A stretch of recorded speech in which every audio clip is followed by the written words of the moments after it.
আসসালামু আলাইকুম প্রিয় দর্শক। অন্য মঞ্চের আলাপ চাইতে আপনাদের সকলকে আমন্ত্রণ জানাই। আমরা প্রথম থেকেই বলে আসছিলাম যে ২০২৪ সালের জুলাই মাসে সন্ত্রাসী তৎপরতার মাধ্যমে আওয়ামী লীগকে ক্ষমতাচ্যুত করার পর থেকে আওয়ামী বিরোধী সব পক্ষ মিলে দলটির নেতাকর্মীদের উপর চড়া হয়েছে। ক্ষমতা দখল করেই রাস্তায় থাকা আওয়ামী লীগ নেতাকর্মীদের হত্যা করেছে।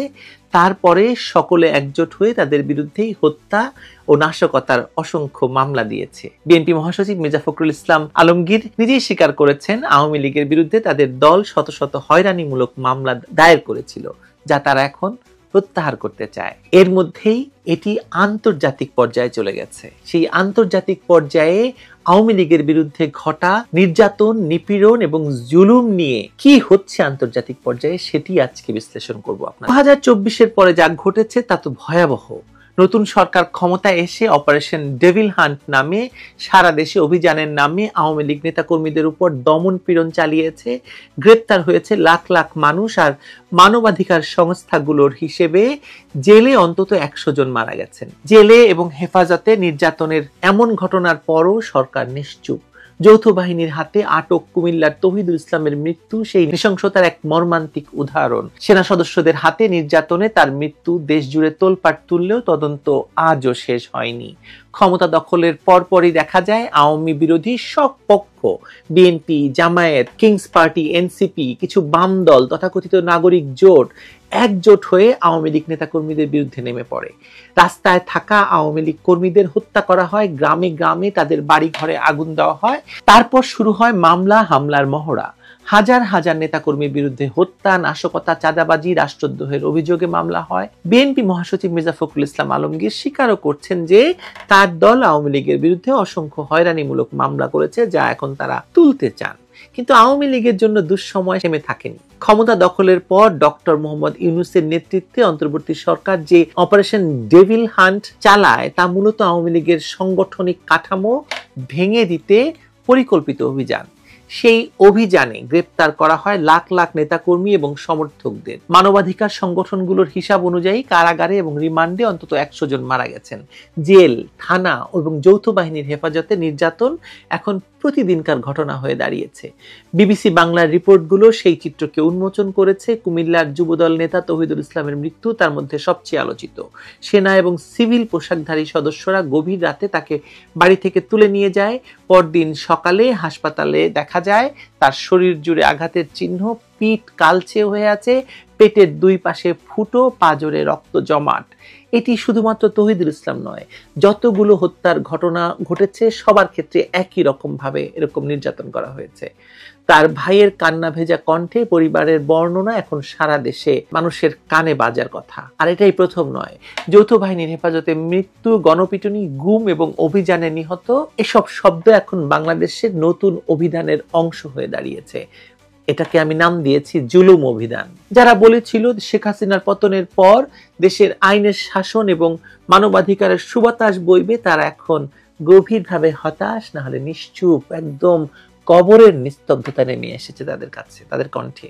ইউনূস সরকারের ৬ মাস পার হতে না হতেই দেখা গেছে যে বিচার বহির্ভূত হত্যা আগের যে কোনো সময়ের চেয়ে বেশি।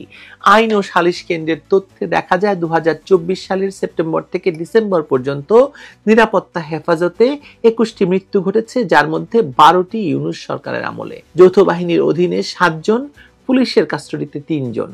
এর পাশাপাশি মব জাস্টিস বা গণপিটুনির নামে নৃশংস হত্যার সংখ্যা ভয়াবহ হারে বেড়েছে। গত বছরের তুলনায় ২০২৪ সালের আগস্ট থেকে ডিসেম্বর এই ৪ মাসে গণপিটুনিতে মৃত্যু ৯৬ জন। ঢাকা বিশ্ববিদ্যালয় থেকে শুরু করে খুলনা, নড়াইল, চাঁপাইনবাবগঞ্জ, খাগড়াছড়ি সব জায়গায় একই গল্প।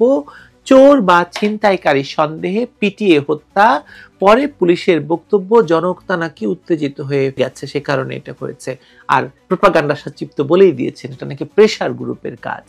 ঢাকা বিশ্ববিদ্যালয়ের তোফাজ্জল হোসেন নামে এক যুবককে চোর সন্দেহে পিটিয়ে হত্যা করা হয়। হত্যার আগে তাকে ভাত খেতে দেওয়া হয়েছিল। খাওয়া শেষে আবারও মারধর চলে যতক্ষণ না তার মৃত্যু হয়। একই রাতে জাহাঙ্গীরনগর বিশ্ববিদ্যালয়ে ছাত্রলীগের সাবেক নেতা শামীম মোল্লাকে পিটিয়ে হত্যা করা হয়। চট্টগ্রামে এক যুবককে খুঁটির সঙ্গে বেঁধে নাচ গানের তালে পেটানো হয়। তার ভিডিও পরে সামাজিক মাধ্যমে ছড়িয়ে পড়ে। এসব ঘটনা শুধু আইনহীনতা নয়, মানবিকতা অবক্ষয়েরও প্রতিচ্ছবি। মানবাধিকার কর্মী এলিনা খান বলেছেন, একজন মানুষও যদি হেফাজতে মারা যায় সেটাই আইনের ব্যর্থতা। জেলখানা বা পুলিশ কাস্টডি কখনো মৃত্যুর জায়গা হতে পারে না। তিনি সতর্ক করেছেন, সরকার যদি এখনই নিয়ন্ত্রণ না নেয় তাহলে আন্তর্জাতিক অঙ্গনে বাংলাদেশের ভাবমূর্তি ভয়াবহভাবে ক্ষতিগ্রস্ত হবে। এটা হচ্ছে ব্যাকগ্রাউন্ড। আন্তর্জাতিক মহলে কি হচ্ছে এবার সেটা বলছি। এই মুহূর্তে আন্তর্জাতিক মহলে শুরু হয়েছে তার প্রতিক্রিয়া। জাতিসংঘ এবং আন্তর্জাতিক অপরাধ আদালতে আগেই অভিযোগ গিয়েছিল। এবার জেনিভায় অনুষ্ঠিত আইপিইউ ২১৬তম অধিবেশনে তা আরো এক ধাপ এগিয়ে গিয়েছে। আইপিইউ বা আন্তঃসংসদীয় ইউনিয়ন বিশ্বের প্রভাবশালী সংসদীয় কূটনৈতিক সংস্থা। তাদের এই অধিবেশনে সর্বসম্মতিক্রমে গৃহীত 10 দফা সিদ্ধান্তে বাংলাদেশের বর্তমান পরিস্থিতি নিয়ে গভীর উদ্বেগ প্রকাশ করা হয়েছে। বিশেষ করে আওয়ামী লীগের 6 জন নির্বাচিত সংসদ সদস্য সাবের হোসেন চৌধুরী, ফজলে করিম চৌধুরী, হাবিবে মিল্লাত, আসাদুজ্জামান নূর, মোশাররফ হোসেন এবং মোহাম্মদ ফারুক খানের বিরুদ্ধে দায়ের করা মামলাগুলোকে রাজনৈতিক প্রতিহিংসার ফল বলে উল্লেখ করা হয়েছে এই উদ্বেগে বা এই 10 দফায়। আইপিইউ জানিয়েছে, এসব মামলার তদন্ত ও বিচার প্রক্রিয়ায় গুরুতর অনিয়ম, অমানবিক আটক অবস্থা এবং ন্যায় বিচার লঙ্ঘন হয়েছে।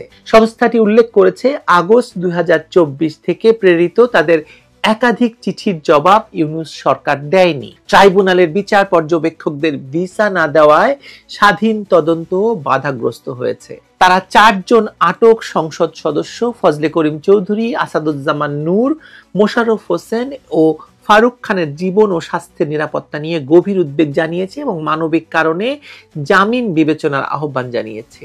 এছাড়া আইপিইউ বাংলাদেশে একটি প্রতিনিধি দল পাঠানোর সিদ্ধান্ত নিয়েছে, যারা কারাবন্দী নেতাদের সঙ্গে সরাসরি সাক্ষাৎ করবে এবং সরকারের সঙ্গে বৈঠক করবে।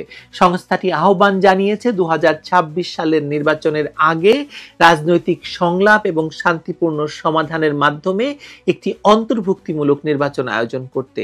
তাদের স্পষ্ট বক্তব্য, গণতন্ত্র মানে প্রতিহিংসা নয়, অংশগ্রহণ।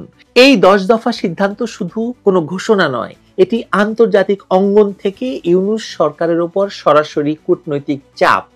আন্তর্জাতিক গণমাধ্যম ইতিমধ্যে প্রশ্ন তুলছে, একজন নোবেল জয়ী মানবাধিকার এবং দারিদ্র্য বিমোচনের প্রতীক, যিনি সারা জীবন অহিংসা এবং ন্যায় বিচারের কথা বলেছেন, তার নেতৃত্বে কেন বাংলাদেশে এমন মানবাধিকার বিপর্যয় ঘটছে? ব্রিটেন থেকেও এখন বাংলাদেশে রাজনৈতিক অন্তর্ভুক্তির প্রশ্নে সরব হচ্ছে প্রভাবশালী নেতারা, সংসদ সদস্যরা। ব্রিটিশ হাউস অব কমন্সের হ্যারো ইস্ট আসনের এমপি বব ব্ল্যাকম্যান এক বিবৃতিতে স্পষ্টভাবে বলেছেন, আওয়ামী লীগকে বাদ দিয়ে কোনো নির্বাচনই অংশগ্রহণমূলক বা অন্তর্ভুক্তিমূলক হতে পারে না। তিনি ডক্টর মোহাম্মদ ইউনূসের নেতৃত্বাধীন অন্তর্বর্তী সরকারের প্রতি আহ্বান জানিয়েছেন, এমন একটি অবাধ, স্বচ্ছ এবং সকল রাজনৈতিক শক্তির অংশগ্রহণে নির্বাচন আয়োজনের, যেখানে বাংলাদেশের পুনর্নির্মাণে প্রত্যেক মত ও পথের মানুষ সমান সুযোগ পায়। ব্ল্যাকম্যান স্মরণ করিয়ে দিয়েছেন, ইউনূস সরকার আইনের শাসন, ন্যায় বিচার প্রতিষ্ঠার প্রতিশ্রুতি দিয়ে ক্ষমতা এসেছিল, কিন্তু বাস্তবে গণতান্ত্রিক সংস্কার এবং সাংবিধানিক মূল্যবোধের পুনঃপ্রতিষ্ঠা প্রত্যাশিত মাত্রায় হচ্ছে না। তিনি বলছেন, ডক্টর মোহাম্মদ ইউনূস একজন সম্মানিত ব্যক্তি, সেই মর্যাদার জায়গা থেকেই আমাদের প্রত্যাশাও বেশি। সকল রাজনৈতিক দৃষ্টিভঙ্গির মানুষ যাতে রাজনীতির ও সমাজের পুনর্গঠনের অংশ নিতে পারে তা নিশ্চিত করতে হবে। জুলাইয়ের আন্দোলনের পর যারা কঠিন পরিস্থিতির মুখোমুখি, বিশেষ করে সংখ্যালঘুরা, তাদের নিরাপত্তা, মর্যাদা এবং রাজনীতিতে ন্যায্য অংশগ্রহণ নিশ্চিত করার আহ্বানও জানিয়েছেন তিনি। বব ব্ল্যাকম্যানের মতে, বাংলাদেশের স্বাধীনতার ইতিহাস বলে দেয় এই জাতির আত্মপরিচয় সংগ্রামের ফসল। তাই প্রতিশোধ নয়, সমতা এবং ন্যায়ের ভিত্তিতে একটি নতুন সমাজ গড়ে তোলাই এখন সময়ের দাবি। এমন অবস্থায় দেশীয় এবং আন্তর্জাতিক উভয় মহলে ডক্টর মোহাম্মদ ইউনূসের ভাবমূর্তি প্রশ্নের মুখে পড়তে বাধ্য বা পড়েছে। এক সময় তার নাম শুনলেই দারিদ্র্য বিরোধী সংগ্রাম, নারীর ক্ষমতায়ন, নোবেল শান্তি পুরস্কারের গৌরব মনে পড়ত। আজ সেই নামের সঙ্গে যুক্ত হচ্ছে মানবাধিকার লঙ্ঘন, দুর্নীতি, রাজনৈতিক প্রতিহিংসা এবং দমন নীতির সঙ্গে। আইপিইউ, জাতিসংঘ, আইসিসি সব জায়গা থেকে এখন এই চাপ বাড়ছে ডক্টর ইউনূসের সরকারের উপর। পশ্চিমা বিশ্ব, বিশেষ করে ইউরোপীয় ইউনিয়ন এবং যুক্তরাষ্ট্র, যারা শুরুতে ইউনূস সরকারের প্রতি সহানুভূতিশীল ছিল, তারা এখন আর নীরব নয়। কূটনৈতিক সূত্রগুলো বলছে মানবাধিকার পরিস্থিতির অবনতিতে তারা উদ্বিগ্ন এবং পরিস্থিতি নিয়ন্ত্রণে না আনলে বাংলাদেশে আন্তর্জাতিক নিষেধাজ্ঞার সম্ভাবনা উড়িয়ে দেওয়া যাচ্ছে না। ইতোমধ্যেই সরকারের পক্ষ থেকে বলা হচ্ছে না না না, আমরা কোনো আন্তর্জাতিক নিষেধাজ্ঞা পাচ্ছি না। কিন্তু এমনি এমনি তো সরকার এই কথা বলার কথা নয়। ঠাকুর ঘরে কে রে, আমি কলা খাই না, আন্তর্জাতিক নিষেধাজ্ঞা কি আসছে, এরকম প্রশ্ন না করতেই আপনি হঠাৎ করে বলে দেবেন যে আমাদের উপর আন্তর্জাতিক নিষেধাজ্ঞা আসছে না, তার মানে কোথাও না কোথাতে আলোচনা হয়েছে, তাই না? বাংলাদেশের ভেতরেও এই সরকার এখন আস্থা হারানোর ভয়াবহ পরিস্থিতির মধ্যে আছে।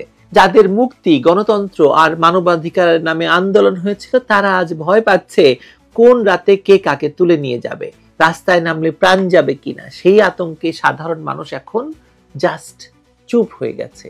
এই বাস্তবতায় প্রশ্ন উঠছে, ডক্টর মোহাম্মদ ইউনূস কি বুঝতে পারছেন তিনি আসলে কি পথ বেছে নিয়েছেন? একজন নোবেল জয়ী, যিনি সারা বিশ্বের দরিদ্র মানুষের আশার প্রতীক ছিলেন, আজ তার নামে জড়াচ্ছে নির্যাতন, হত্যা, দুর্নীতি, কোটি কোটি টাকা বিদেশে পাচার, প্রতিহিংসা আর আন্তর্জাতিক তদন্তের মধ্যে তার নাম আসছে। আওয়ামী লীগকে নিশ্চিহ্ন করতে গিয়ে, শেখ হাসিনার বিপক্ষে কাজ করতে গিয়ে নোবেল বিজয়ী ডক্টর মোহাম্মদ ইউনূস এখন নিজেই আন্তর্জাতিকভাবে তার অর্জিত খ্যাতি হারাতে বসেছেন। জাতিসংঘ, আইসিসি এবং সর্বশেষ আইপিইউ যেভাবে ইউনূস মহাজনের বিরুদ্ধে মানবাধিকার লঙ্ঘনের অভিযোগ আনছে, যাতে তার ভবিষ্যৎ মানে ক্ষমতা তো তাকে একদিন না একদিন ছাড়তে হবে, তাই না? এবং বিদেশিদের সামনেও তাকে আসতে হবে। তখন তিনি বুঝবেন কি পেয়ে আসলে তিনি কি হারিয়েছেন। তিনি আসলে আর আন্তর্জাতিক অঙ্গনে মুখ দেখানোর অবস্থায় থাকবেন না, এটি নিশ্চিত। আসসালামু আলাইকুম। সাবেক প্রধানমন্ত্রী শেখ হাসিনার রায় তো প্রিয় দর্শক আমরা জানতে পারলাম, যদিও এই রায় সম্পর্কে মানুষ আগে থেকেই যা ধারণা করেছিল তেমনটাই হয়েছে। এখন বিষয় হচ্ছে যে শেখ হাসিনার বিচারের রায়ে যে মৃত্যুদণ্ড ঘোষণা করা হলো, তার মধ্য দিয়ে বাংলাদেশের রাজনীতিতে অদূর ভবিষ্যতে, সুদূর নয়, অদূর ভবিষ্যতেই কী ধরনের প্রভাব পড়তে পারে। এবং একই সঙ্গে প্রশ্ন, এই রায় আসলেই কতটা বাস্তবায়ন করা সম্ভব হবে।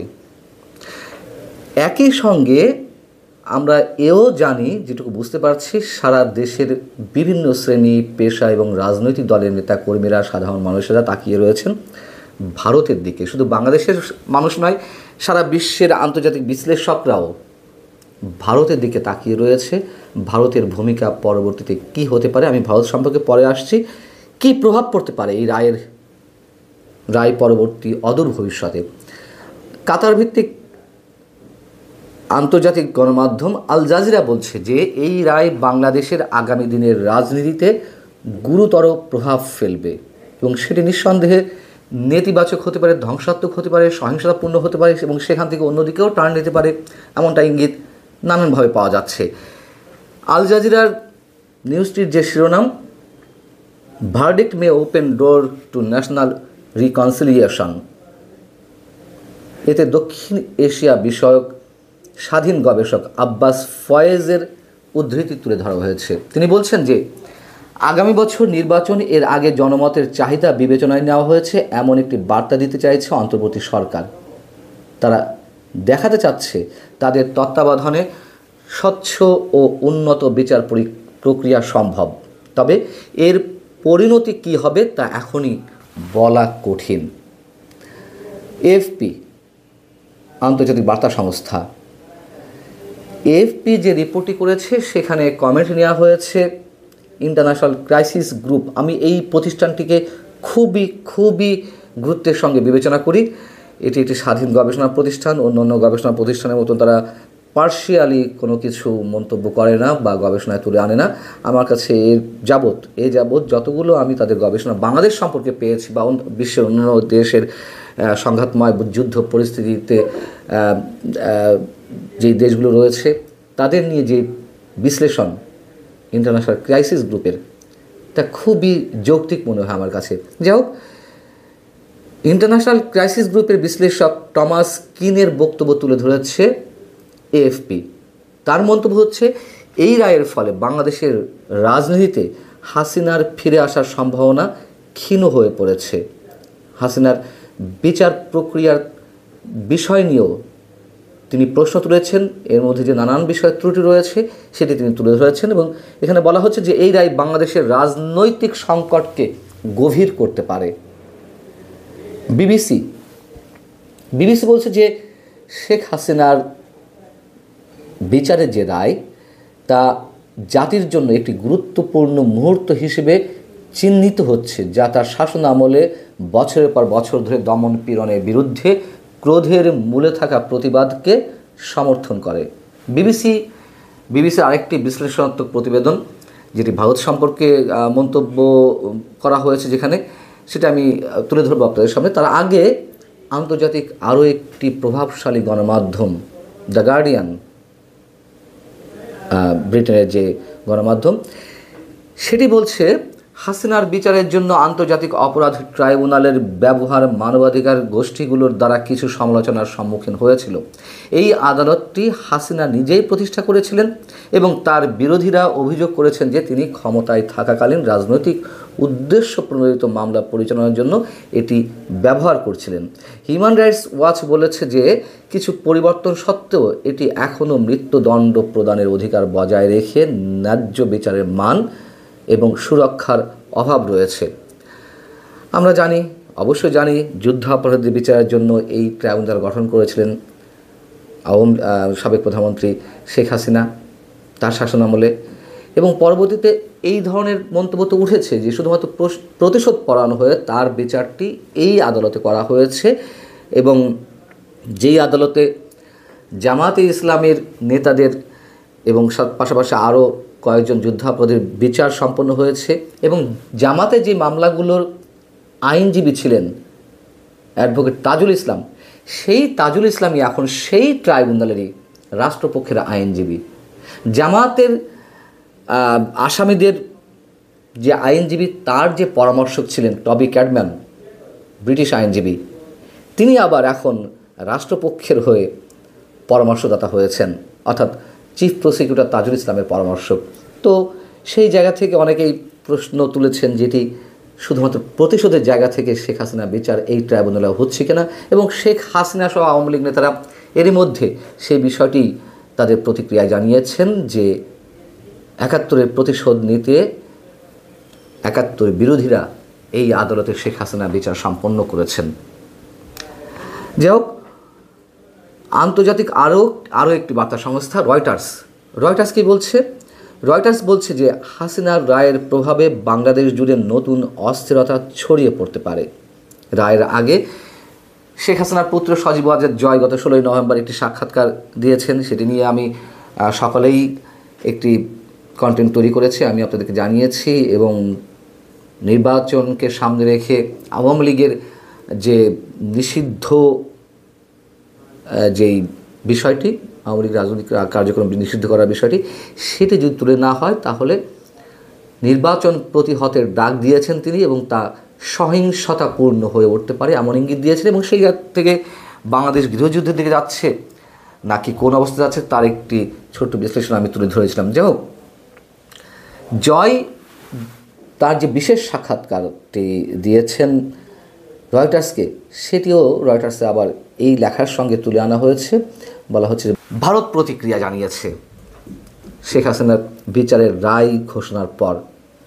ভারতের পররাষ্ট্র মন্ত্রণালয়ের ওয়েবসাইটে প্রকাশিত যে বিবৃতিটি আমরা দেখতে পেয়েছি, সেখানে বলা হচ্ছে যে বাংলাদেশের আন্তর্জাতিক অপরাধ ট্রাইব্যুনাল কর্তৃক সাবেক প্রধানমন্ত্রী শেখ হাসিনাকে নিয়ে ঘোষিত রায়ের বিষয়ে ভারত অবগত রয়েছে। এতে আরও বলা হয়েছে যে নিকটতম প্রতিবেশী হিসেবে বাংলাদেশের শান্তি, গণতন্ত্র, অন্তর্ভুক্তি ও স্থিতিশীলতা সহ বাংলাদেশের জনগণের সর্বোত্তম স্বার্থ সুরক্ষায় ভারত অঙ্গীকারবদ্ধ। একটা শব্দ খেয়াল রাখার মতন, অন্তর্ভুক্তি, অর্থাৎ সবার অংশগ্রহণে একটি স্থিতিশীল বাংলাদেশ তারা দেখতে চায়। যা বোঝার আমাদের বোঝা হয়ে যাচ্ছে। এখন বিষয় হচ্ছে যে ভারতের যে অসংখ্য গণমাধ্যম, সেটি এনডিটিভি হোক, আনন্দবাজার হোক, দ্য হিন্দু হোক, ফিনান্সিয়াল টাইমস হোক, যত গুরুত্বপূর্ণ গণমাধ্যম রয়েছে তাতে একাধিক স্টোরি করা হয়েছে এই রায় নিয়ে, এবং সেখানে ভারত সরকারের মনোভাবও সেখানে প্রচ্ছন্ন হয়ে উঠেছে এবং সেখানে প্রাধান্য দেওয়া হয়েছে। একটু আগে যা বলছিলাম, শেখ হাসিনা সহ আওয়ামী লীগ নেতাকর্মীরা যে মন্তব্য করেছেন এই রায় একেবারেই সাজানো, সেটিও গুরুত্ব সহকারে তুলে ধরা হয়েছে।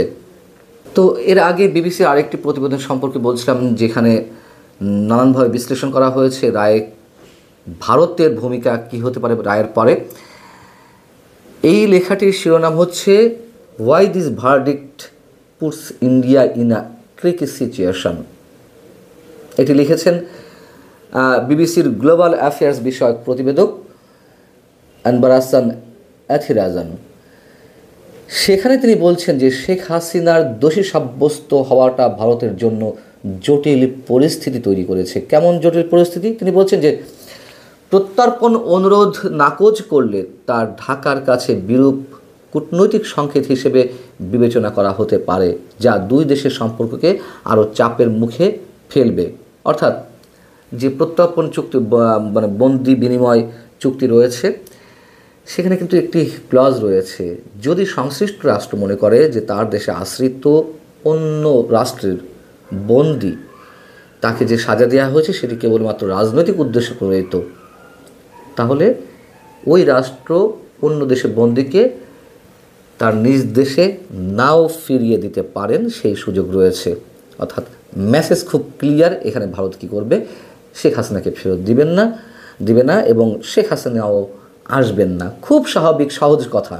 আনবারাসান অ্যাথিরাজান বলছেন যে আবার অনুরোধ মেনে ভারত যদি শেখ হাসিনাকে ফেরত দিতে চায়, সেক্ষেত্রে দীর্ঘদিনের ঘনিষ্ঠ মিত্র অর্থাৎ আওয়ামী লীগকে উপেক্ষা করা হবে। ফলে ভারতকে এখন খুবই সংবেদনশীল এবং ভারসাম্যপূর্ণ পথে হাঁটতে হবে। ভারতের জিন্দাল গ্লোবাল বিশ্ববিদ্যালয়ের দক্ষিণ এশিয়ান স্টাডিজের বিশেষজ্ঞ অধ্যাপক শ্রীরাধা দত্ত তিনি আল জাজিরাকে বলছেন, কোনো অবস্থাতেই ভারত তাকে হস্তান্তর করবে না, অর্থাৎ শেখ হাসিনাকে হস্তান্তর করবে না। গত 1.5 বছরে আমরা দেখেছি যে ভারত ও বাংলাদেশের মধ্যে সম্পর্ক সবচেয়ে খারাপ অবস্থানে গিয়ে পৌঁছেছে এবং অনেক সময় তা ভঙ্গুর হয়ে পড়েছে। বাস্তবতা যা এতক্ষণ আপনাদের সামনে বিভিন্ন পর্যায়ের বিশ্লেষকের মন্তব্য তুলে ধরলাম, সেটি পরিস্থিতি জটিল হতে শুরু করবে খুব শীঘ্রই, খুব স্বাভাবিক।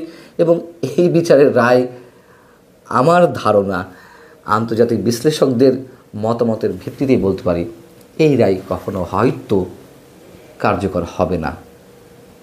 ভালো থাকুন সবাই, আল্লাহ হাফিজ।